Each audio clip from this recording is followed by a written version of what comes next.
Ndabaramukije abandi ndabahaye mwiriwe bivanye n'aho muherereye, ni iteka n'umunezero ntangere byo gusubira kubana namwe mwe banywanyi mukurikira iyi mboneshakure yacu ari nayo yanyu Shiramatsiko TV.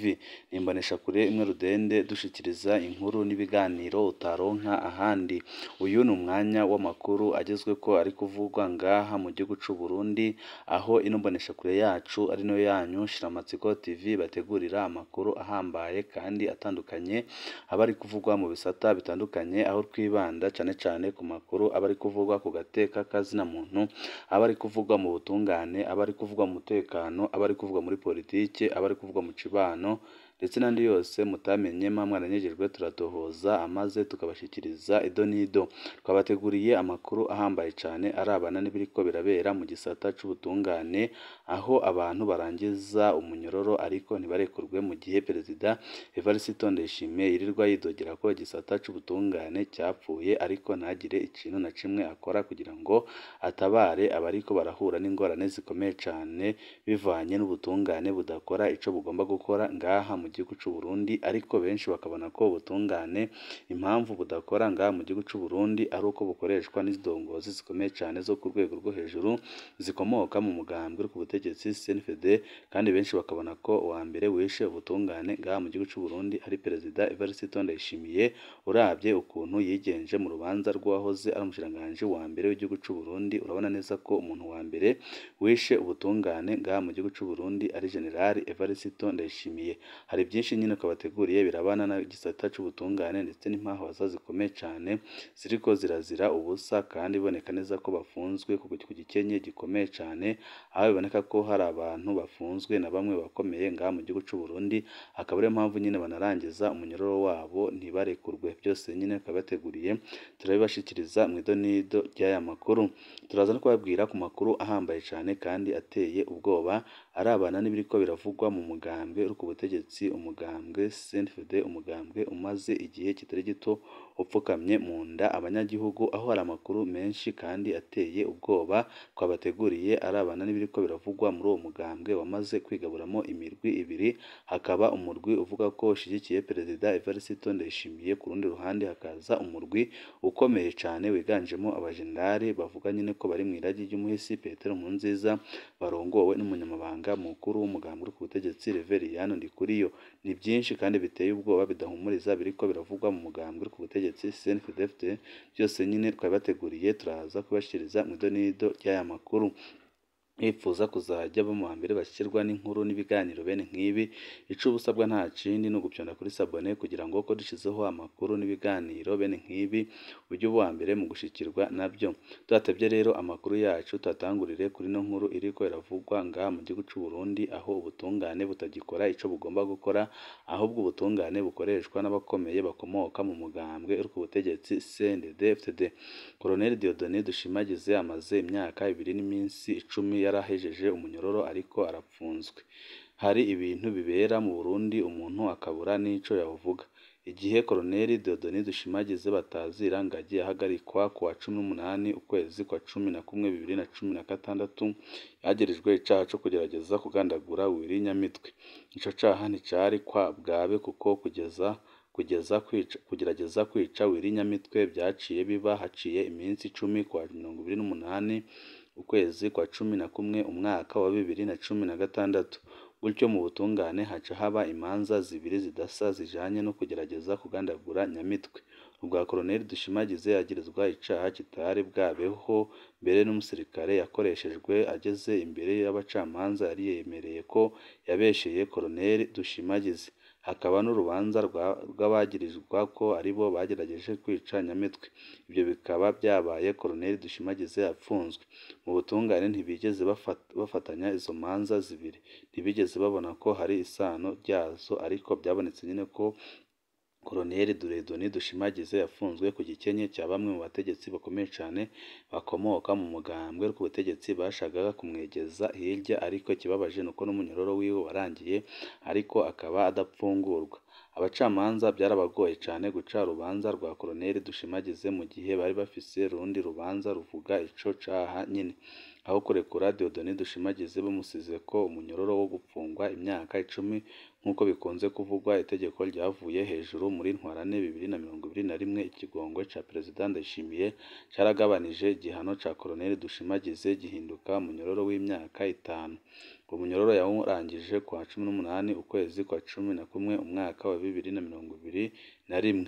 None imyaka 2 n'iminsi 10 iraheze Colonel Dieudonné Dushimagize apfunzwe atategeko na rimwe ryisunzwe, kandi iboneka neza ko afunzwe ku gikenye gikomeye cane, ariko Perezida Evariste Ndayishimiye akirirwa avuga ko agiye guhindura ibintu ngaha mu gihugu bijanye n'ubutungane, ariko bikarangira ata kintu na kimwe akoze kugira ngo ubutungane bugende neza ngaha mu gihugu c'u Burundi.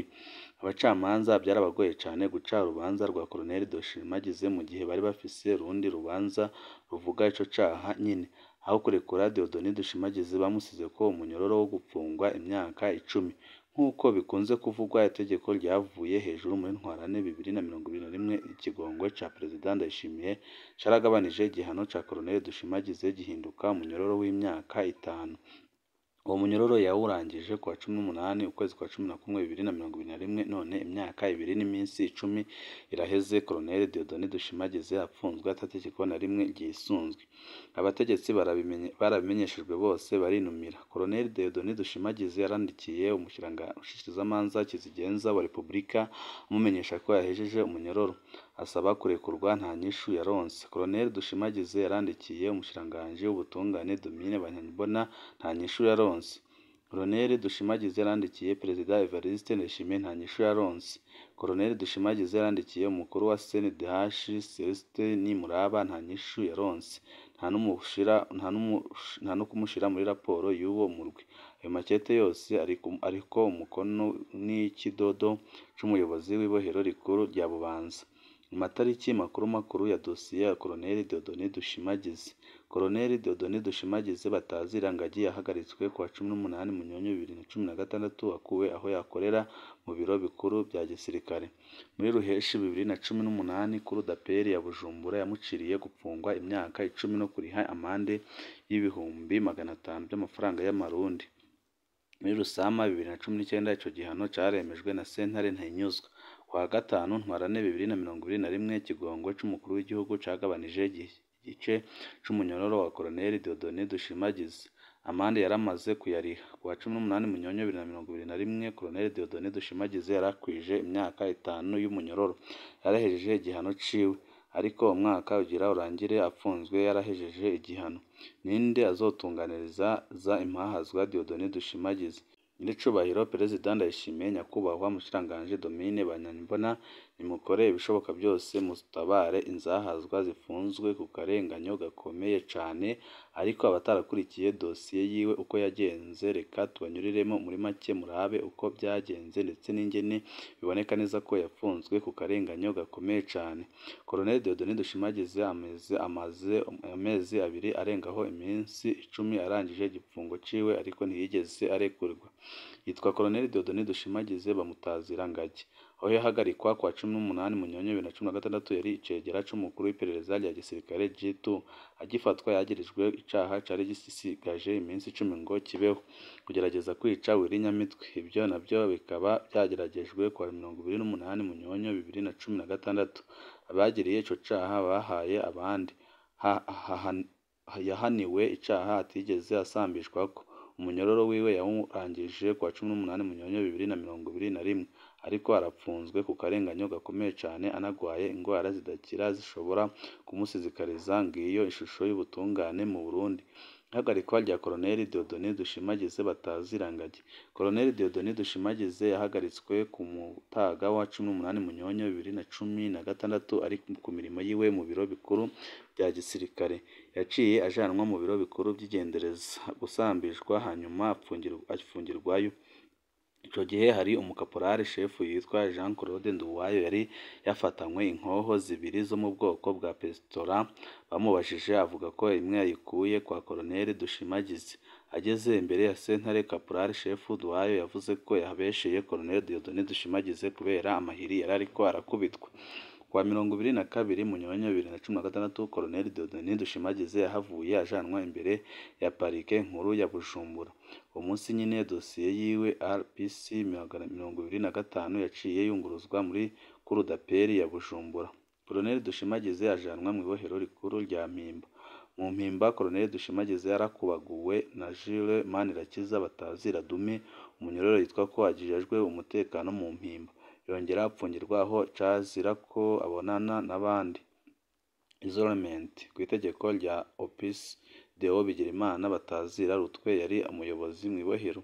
Kwa 10 Kigarama 2016 Colonel Dushimagize yarajanwe muri chambre de concert kugira sentare yemeze ipfungwa ryiwe canke imuhe kuburana yidegembya. Colonel Dushimagize ntiyigeze amenyeshwa ingingo ya chambre de concert kwa 15 Ruhuhuma 2017. Colonel Dushimagize yungururije mu ibohero rya Bubanza. Urubanza rwa Colonel Dieudonné Dushimagize muri Gitugudu Munyonyo na Kigarama 2017 no muri Nzero na Ntwarane 2018 Colonel Dieudonné Dushimagize yararengukijwe kuburana muri Cour d'appel Bujumbura, ariko nyine byose byagiye biboneka ko harimo igipfungu gikomeye cyane, kandi biboneka neza ko nyine ibintu biriko biramukorerwa ari remetanya rikomeye cyane risanzwe rikorwa n'abategetsi bakomeye cyane ngaha mu gihugu cy'u Burundi. Colonel Dushimagize yarahejeje umunyororo ariko ntiyigeze apfungurwa. Cyo kimwe n'abandi banyororo batari bake, Colonel Dieudonné Dushimagize ari mu bakozwe ko n'ikigongwe cy'umukuru w'igihugu cyo kwa 5 Ntwarane 2021. Igihano ca Colonel Dushimagize caragabanuye igice cija ku myaka 5. Amande y'ibihumbi 500 yaciriwe yamaze kuyariha ariko ntiyigeze arekurwa. Mu gihe yari yafashwe kwa 18 Munyonyo 2016, imyaka 5 yarangiye kwa 18 Munyonyo 2021. Kuva ico gihe yarituye inzego zose zishoboka. Uburongozi bw'ibohero rya Bubanza, umushiranganje mukuru ndetse n'umushiranganje w'ubutungane bose baronze kugira ico bakora, ahubwo bahisemo kugumya kumufunga ku karenganyo gakomeye cyane. Akaba ariho benshi bavuga nyine ko ibintu biriko birabera ngaha mu gihugu cy'u Burundi ari ibintu biteye isoni cyane, kandi ari ibintu bibabaje kubona umuntu arangiza umunyororo ntapfungurwe, ariko bikaboneka ko biriko birakorwa n'abategetsi bakomeye cyane ngaha mu gihugu cy'u Burundi. Twari twababwiye ko mu mugambwe ku butegetsi harimo ikibazo gikomeye cyane, harimo icyuka kibi cyane kuva aho General Arenga Bunyoni afatiwe agapfungwa kugeza uyu munsi. Ibintu birabandanya kuba bibi cyane, kuko umunyamabanga mukuru w'umugambwe ku butegetsi Reverien Ndikuriyo yavuze ko azakora ibishoboka byose ariko akihora Perezida Evariste Ndayishimiye. Murazi ko amaze iminsi azenguruka imihingo yose igize igihugu cy'u Burundi, aho aba ariko aragenda akora ibintu bimeze nyine nko kwerekana ko Perezida Evariste Ndayishimiye ataco ashoboye, kandi ko ataho ashobora gushikana igihugu cy'u Burundi.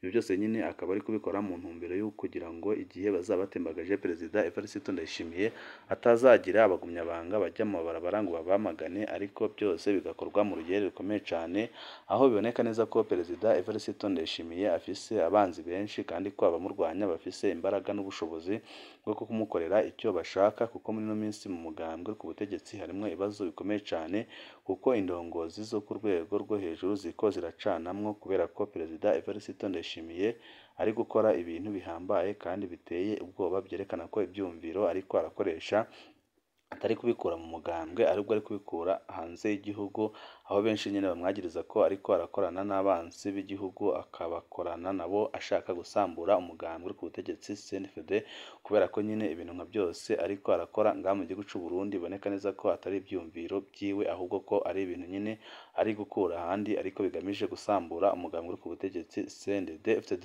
Hari amakuru menshi ahambaye kandi atahumuriza ariko aravugwa mu mugambwe ku butegetsi, turi buze kubashikiriza amakuru yacu hanyuma. Wica ubusabwa nta kindi no gupyanda kuri sabone kugira ngo dushizeho amakuru n'ibiganiro ujye uwa mbere mu gushikirwa nabyo. Ibihe byiza nibyo ndabipfurije.